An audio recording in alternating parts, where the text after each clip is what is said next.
والمحصنات من النساء إلا ما ملكت أيمانكم كتاب الله عليكم ما أحل لكم ما وراء ذلكم أن تبتغوا بأموالكم محصنين غير مسافحين فما استمتعتم به منهن فآتوهن أجورهن فريضة ولا جناح عليكم فيما تراضيتم به من بعد الفريضة إن الله كان عليما حكيما ومن لم يستطع منكم قولا أن ينكح المحصنات المؤمنات فمما ملكت أيمانكم من فتياتكم المؤمنات والله أعلم بإيمانكم بعضكم من بعض فانكحوهن بإذن أهلهن وآتوهن أجورهن بالمعروف محصنات غير مسافحات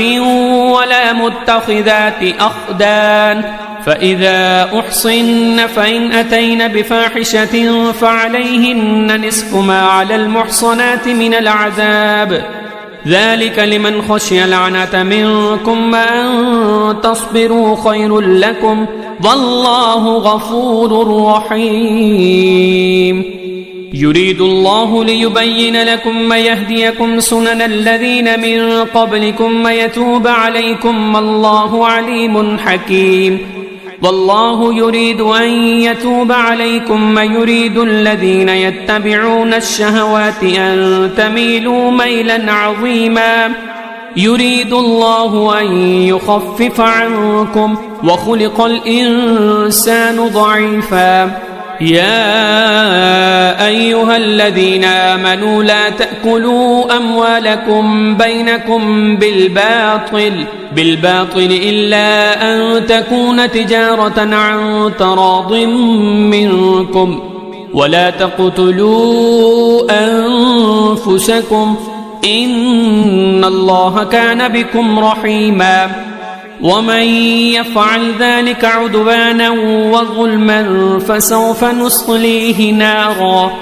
وكان ذلك على الله يسيرا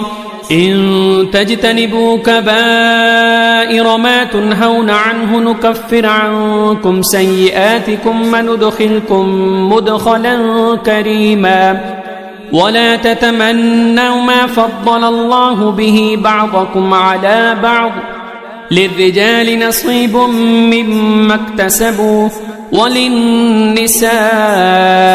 نصيب مما اكتسبن واسألوا الله من فضله إن الله كان بكل شيء عليما ولكل جعلنا موالي مما ترك الوالدان والأقربون والذين عقدت أيمانكم فآتوهم نصيبهم إن الله كان على كل شيء شهيدا الرجال قوامون على النساء بما فضل الله بعضهم على بعض وبما أنفقوا من أموالهم فالصالحات قانتات حافظات للغيب بما حفظ الله واللاتي تخافون نشوزهن فعظوهن واهجروهن في المضاجع واضربوهن فإن أطعنكم فلا تبغوا عليهن سبيلا إن الله كان عليا كبيرا وإن خفتم شقاق بينهما فابعثوا حكما من أهله وحكما من أهلها إن يريدا إصلاحا يوفق الله بينهما إن الله كان عليما خبيرا واعبدوا الله ولا تشركوا به شيئا وبالوالدين إحسانا وبذي القربى واليتامى والمساكين والجار ذي القربى والجار الجنب والصاحب بالجنب وابن السبيل وما ملكت أيمانكم إن الله لا يحب من كان مختالا فخورا الذين يبخلون ويأمرون الناس بالبخل ويكتمون ما آتاهم الله من فضله وأعتدنا للكافرين عذابا مهينا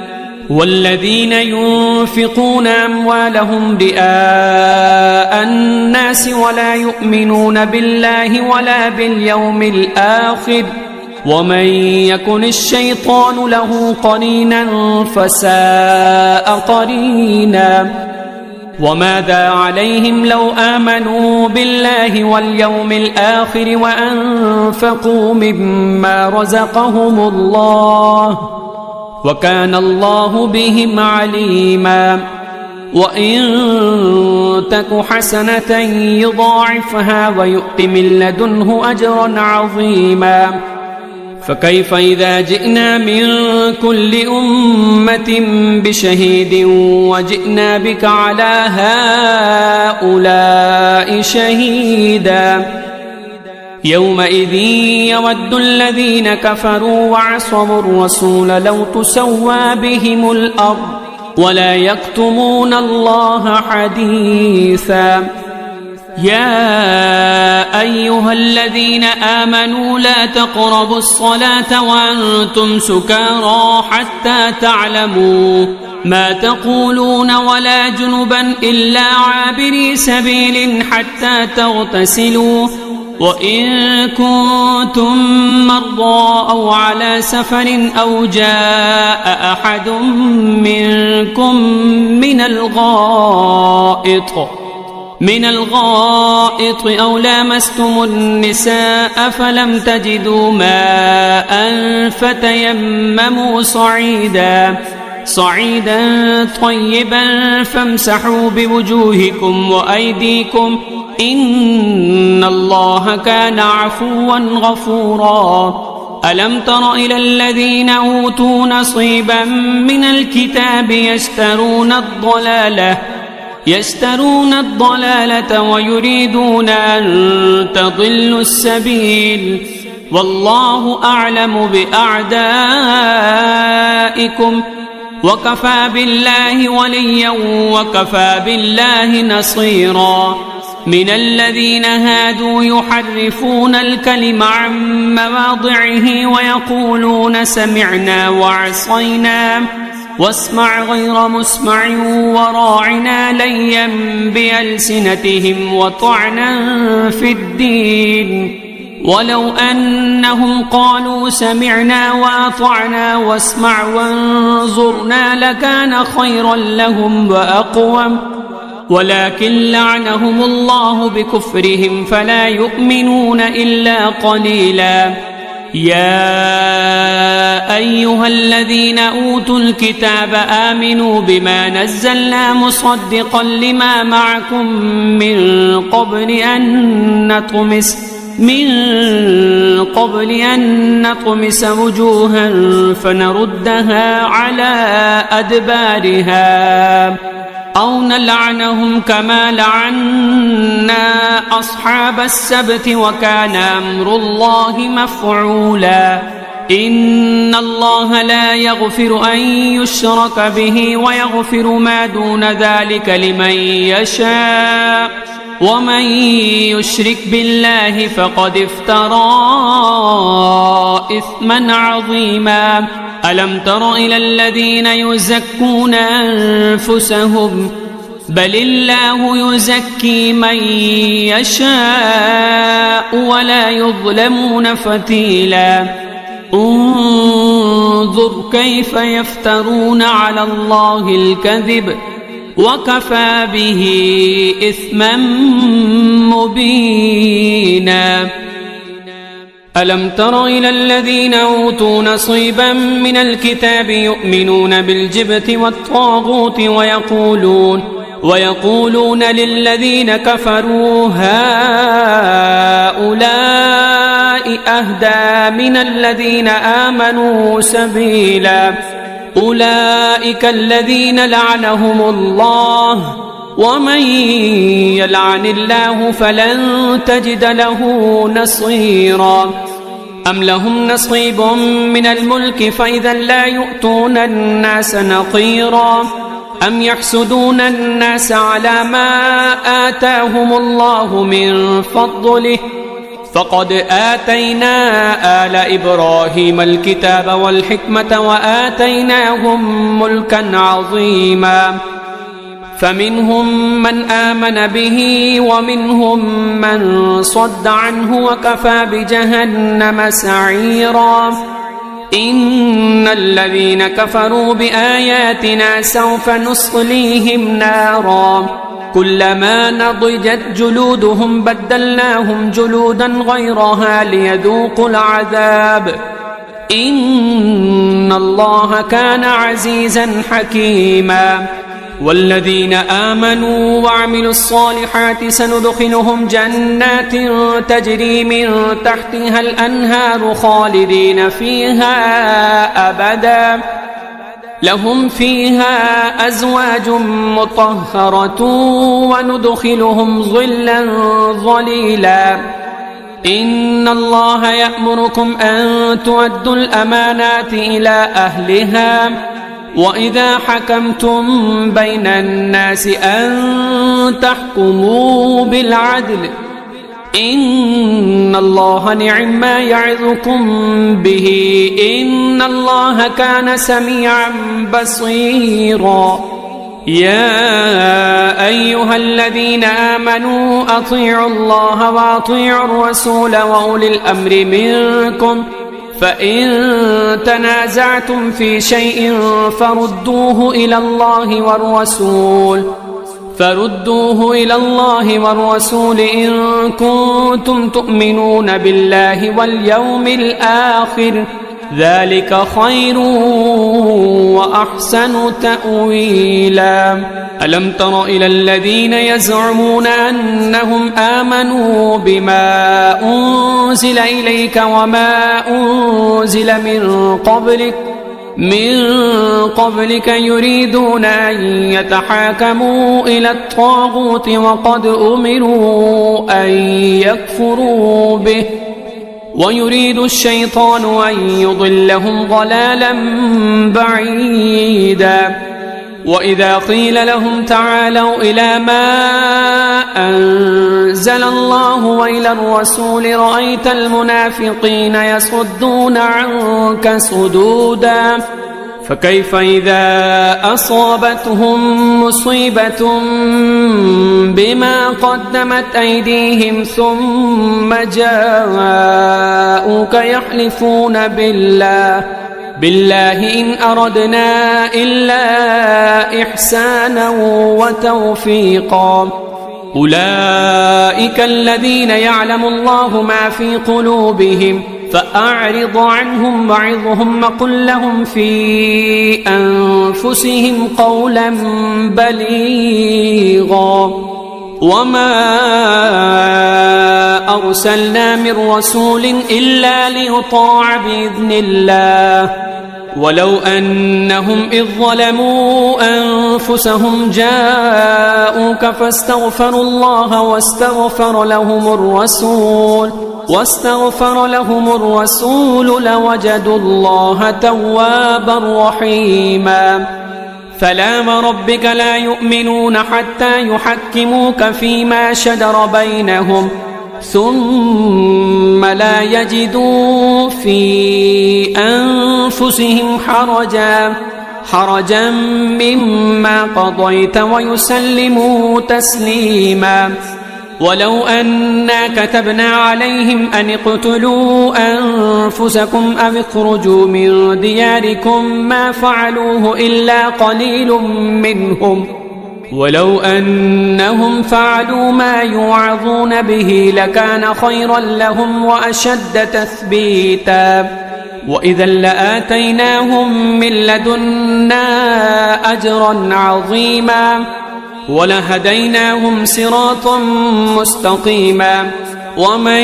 يطع الله والرسول فأولئك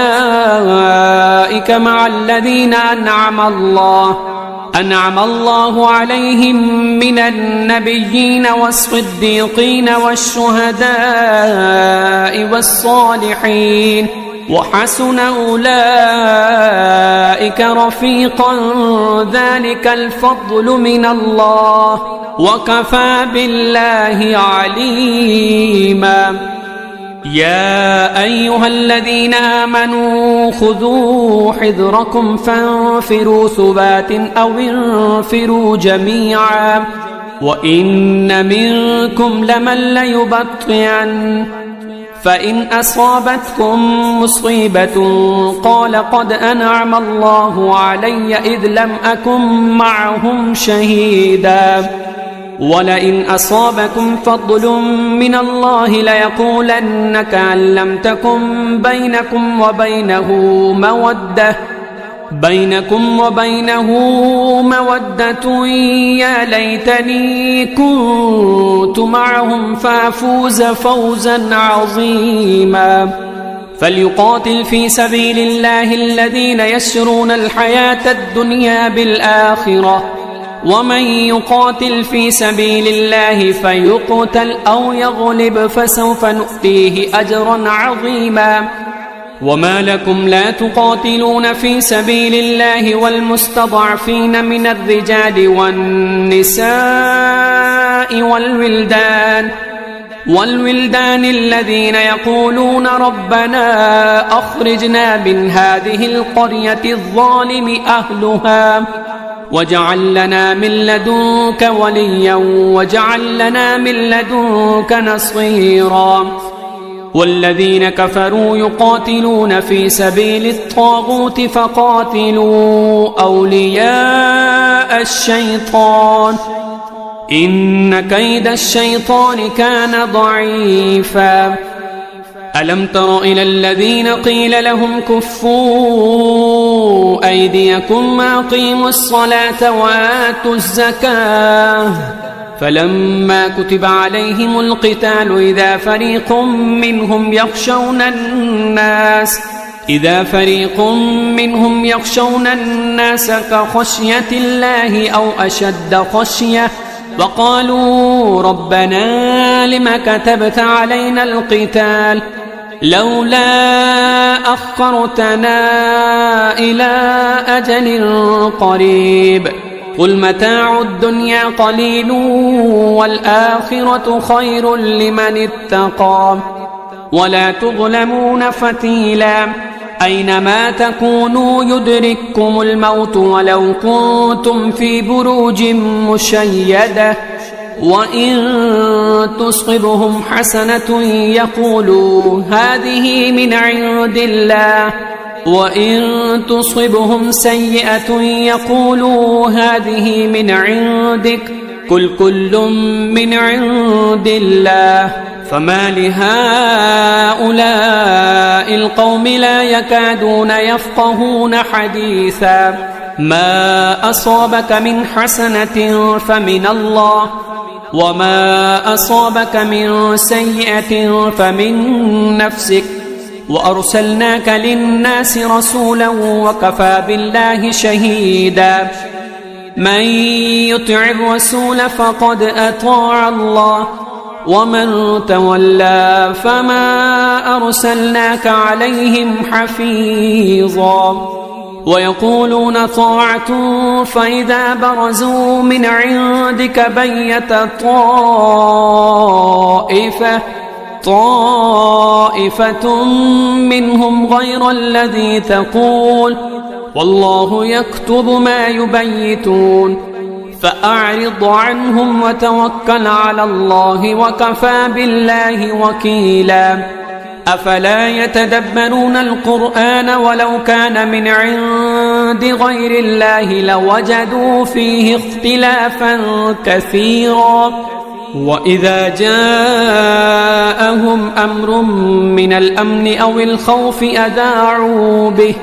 ولو ردوه إلى الرسول وإلى أولي الأمر منهم لعلمه الذين يستنبطونه منهم ولولا فضل الله عليكم ورحمته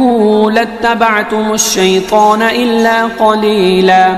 فقاتل في سبيل الله لا تكلف إلا نفسك وحرض المؤمنين عسى الله أن يكف بأس الذين كفروا والله أشد بأسا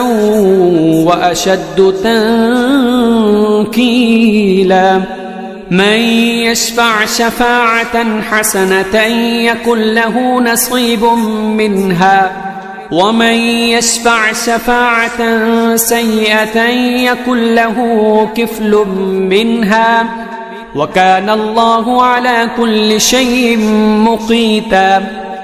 وإذا حييتم بتحية فحيوا بأحسن منها أو ردوها إن الله كان على كل شيء حسيبا الله لا إله إلا هو ليجمعنكم إلى يوم القيامة لا ريب فيه ومن أصدق من الله حديثا فما لكم في المنافقين فئتين والله أركسهم بما كسبوا أتريدون أن تهدوا من أضل الله ومن يضلل الله فلن تجد له سبيلا ودوا لو تكفرون كما كفروا فتكونون سواء فلا تتخذوا منهم أولياء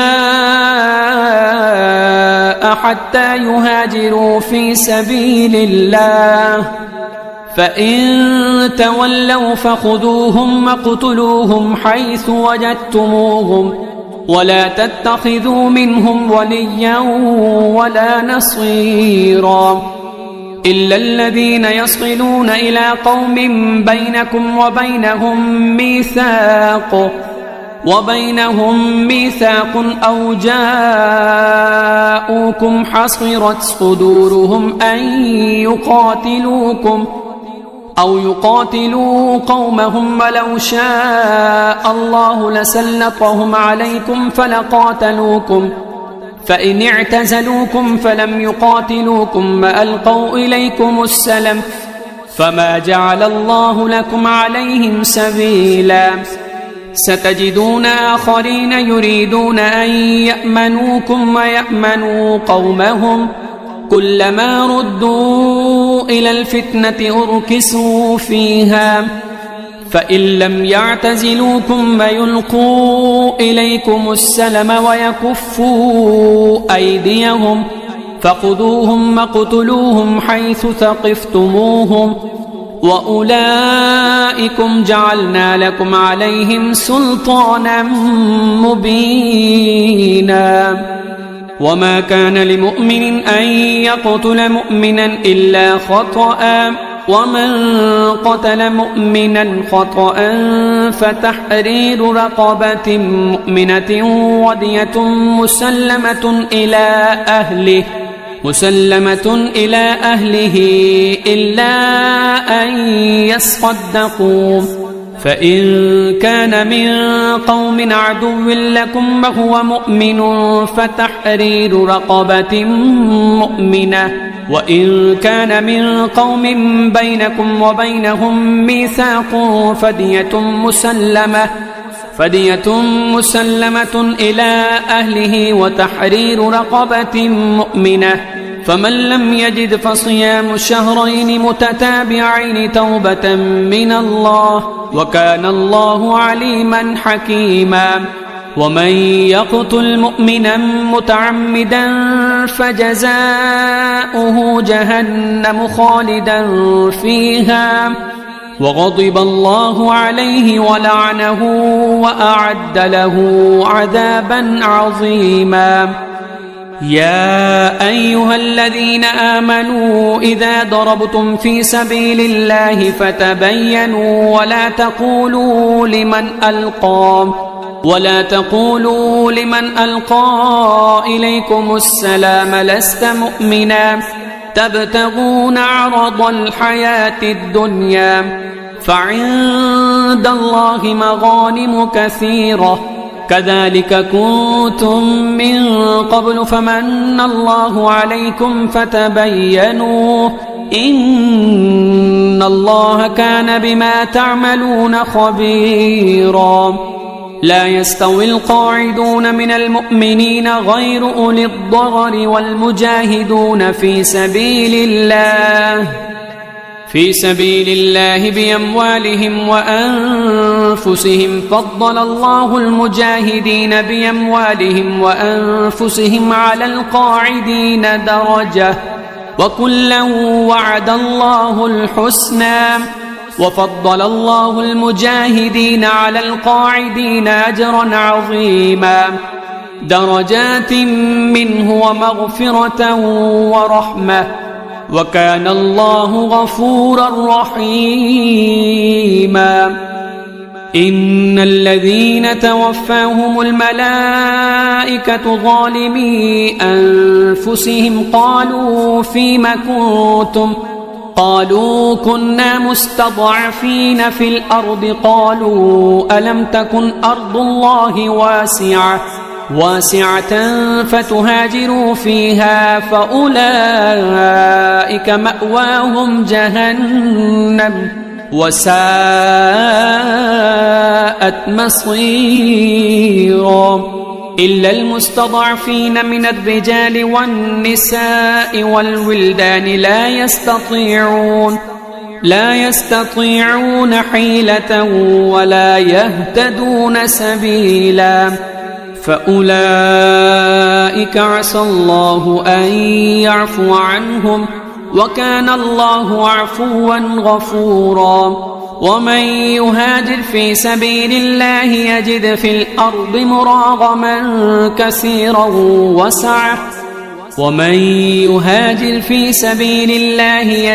الأرض مراغما كثيرا وسعة ومن يخرج من بيته مهاجرا إلى الله ورسوله ثم يدركه الموت فقد وقع أجره على الله وكان الله غفورا رحيما وإذا ضربتم في الأرض فليس عليكم جناح أن تقصروا من الصلاة إن خفتم أن يفتنكم الذين كفروا إن الكافرين كانوا لكم عدوا مبينا وإذا كنت فيهم فأقمت لهم الصلاة فلتكن طائفة منهم معك وليأخذوا أسلحتهم فإذا سجدوا فليكونوا من ورائكم ولتأت طائفة أخرى لم يصلوا فليصلوا معك وليأخذوا حذرهم وأسلحتهم ود الذين كفروا لو تغفلون عن أسلحتكم وأمتعتكم فيميلون عليكم ميلة واحدة ولا جناح عليكم إن كان بكم أذى من مطر أو كنتم مرضى أن تضعوا أسلحتكم وخذوا حذركم إن الله أعد للكافرين عذابا مهينا فإذا قضيتم الصلاة فاذكروا الله قياما وقعودا وعلى جنوبكم فإذا اطمأننتم فأقيموا الصلاة إن الصلاة كانت على المؤمنين كتابا موقوتا ولا تهنوا في ابتغاء القوم إن تكونوا تألمون فإنهم يألمون كما تألمون وترجون من الله ما لا يرجون وكان الله عليما حكيما إنا أنزلنا إليك الكتاب بالحق لتحكم بين الناس بما أراك الله ولا تكن للخائنين خصيما واستغفر الله إن الله كان غفورا رحيما ولا تجادل عن الذين يختانون أنفسهم إن الله لا يحب من كان خوانا أثيما يستخفون من الناس ولا يستخفون من الله وهو معهم إذ يبيتون ما لا يرضى من القول وكان الله بما يعملون محيطا يستخفون من الناس ولا يستخفون من الله وهو معهم إذ يبيتون ما لا يرضى من القول وكان الله بما يعملون محيطا ها أنتم هؤلاء جادلتم عنهم في الحياة الدنيا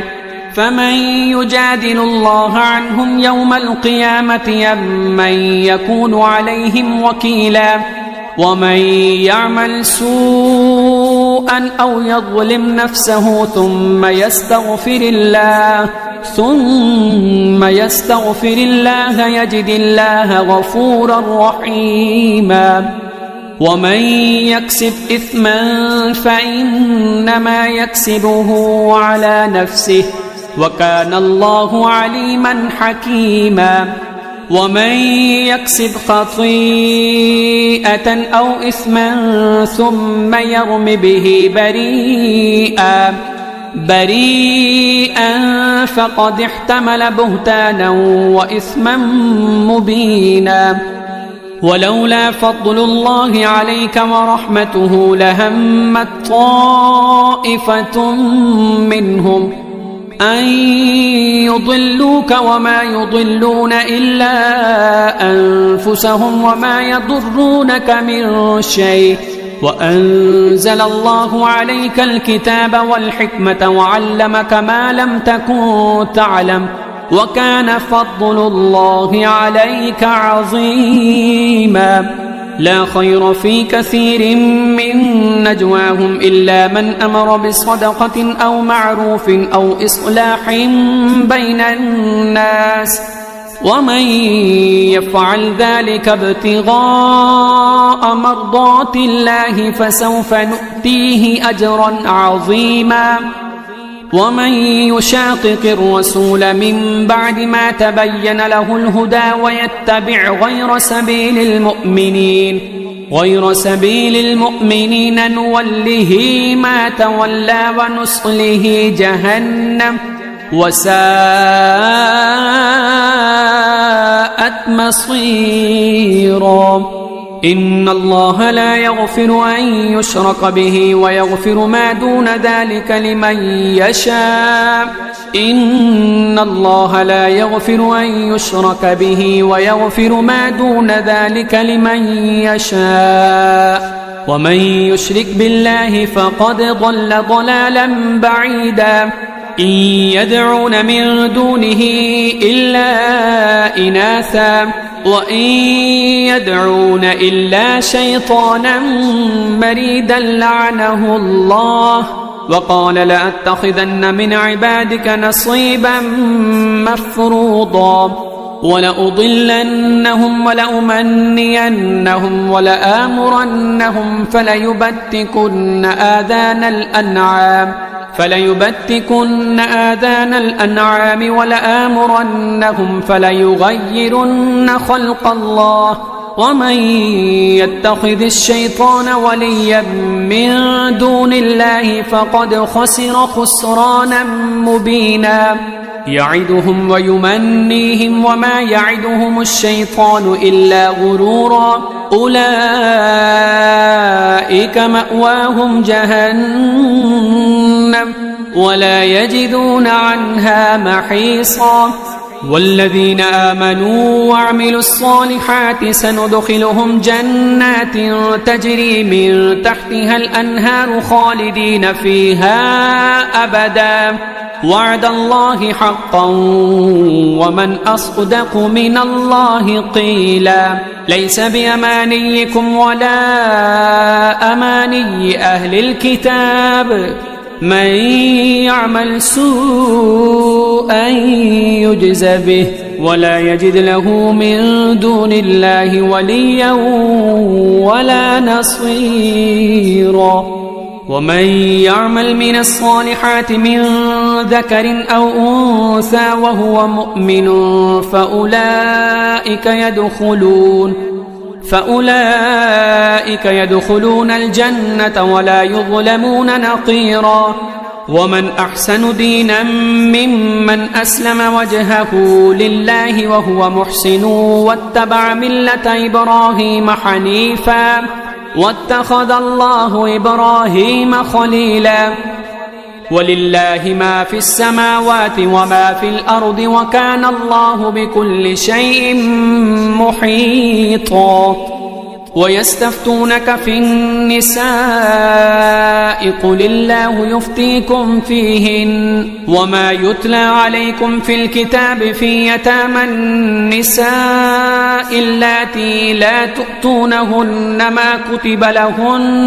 ما كتب لهن وترغبون أن تنكحوهن والمستضعفين من الولدان وأن تقوموا لليتامى بالقسط وما تفعلوا من خير فإن الله كان به عليما. وإن امرأة خافت من بعلها نشوزا أو إعراضا فلا جناح عليهما أن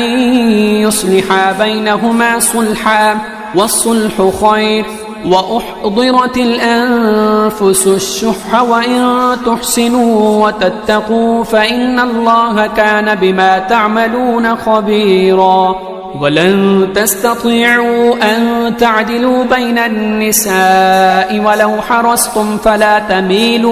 فلا تميلوا كل الميل فتذروها كالمعلقة. ولن تستطيعوا أن تعدلوا بين النساء ولو حرصتم فلا تميلوا كل الميل فتذروها كالمعلقة. وإن تصلحوا وتتقوا فإن الله كان غفورا رحيما. وإن يتفرقا يغن الله كلا من سعته وكان الله واسعا حكيما. ولله ما في السماوات وما في الأرض. ولقد وصينا الذين أوتوا الكتاب من قبلكم وإياكم أن اتقوا الله وإن تكفروا فإن لله ما في السماوات وما في الأرض وكان الله غنيا حميدا. ولله ما في السماوات وما في الأرض وكفى بالله وكيلا. إن يشأ يذهبكم أيها الناس ويأتي بآخرين وكان الله على ذلك قديرا. من كان يريد ثواب الدنيا فعند الله ثواب الدنيا والآخرة وكان الله سميعا بصيرا. يا أيها الذين آمنوا كونوا قوامين بالقسط شهداء لله ولو على أنفسكم أو الوالدين والأقربين إن يكن غنيا أو فقيرا فالله أولى بهما فلا تتبعوا الهوى أن تعدلوا وإن تلووا أو تعرضوا فإن الله كان بما تعملون خبيرا. يا أيها الذين آمنوا بالله ورسوله والكتاب الذي نزل على رسوله والكتاب الذي أنزل من قبل ومن يكفر بالله وملائكته وكتبه ورسله واليوم الآخر فقد ضل ضلالا بعيدا. إن الذين آمنوا ثم كفروا ثم آمنوا ثم كفروا ثم ازدادوا كفرا لم يكن الله ليغفر لهم ولا ليهديهم سبيلا بشر المنافقين بأن لهم عذابا أليما الذين يتخذون الكافرين أولياء من دون المؤمنين أيبتغون عندهم العزة فإن العزة لله جميعا وقد نزل عليكم في الكتاب أن إذا سمعتم آيات الله يكفر بها ويستهزأ بها فلا تقعدوا معهم حتى يخوضوا في حديث غيره